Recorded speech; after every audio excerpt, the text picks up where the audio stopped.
Je vais finir sur la question qui nous réunit aujourd'hui, le thème central, les infrastructures. Dans le cadre donc de la révolution progressiste et populaire, aujourd'hui,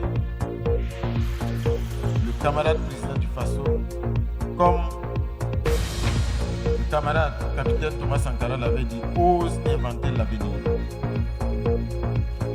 Les infrastructures, c'est le nœud du problème du développement. Mais rendons-nous compte d'une chose, si on reste avec les mêmes méthodes appliquées jusqu'aujourd'hui, on n'ira nulle part. Je prends un exemple trivial. Les infrastructures routières. Le schéma est connu jusqu'aujourd'hui.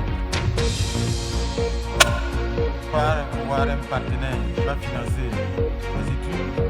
Ensuite, une fois que les études sont finies, ils vont courir vers les bailleurs pour mobiliser les ressources pour réaliser les infrastructures. La réalité du bailleur de les étoiles, ce sont des traits.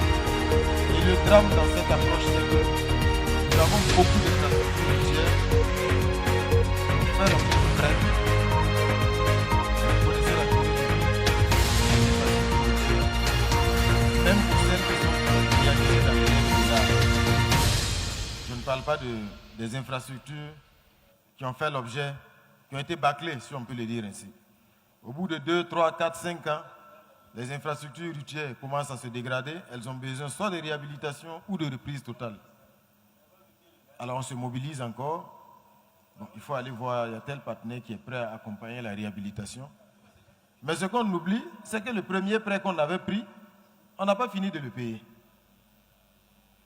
Je ne sais pas si vous voyez le cercle vicieux dans lequel nous sommes.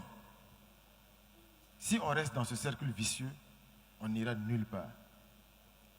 L'autre élément à prendre en compte aujourd'hui, c'est que le coût de réalisation de ces infrastructures par les méthodes actuelles est intenable. Un réseau routier dont à peine le tiers a été bitumé. Je parle du réseau classé. Et même sur ce tiers bitumé, quand vous faites le point, une bonne partie a besoin de réhabilitation. Quand on fait l'évaluation, le kilomètre, c'est entre 500 millions et 1 milliard. Si je ne m'abuse, les techniciens sont dans la salle. 1 kilomètre. Ce n'est pas possible. Donc c'est pour cela qu'aujourd'hui, il y a d'autres approches qui sont explorées. Le ministre des Infrastructures a présenté aujourd'hui l'approche avec les brigades qui sont acquises, déployées déjà dans les régions. Ce n'est pas parce qu'on est contre les entreprises qui faisaient les travaux des routes. Pas du tout.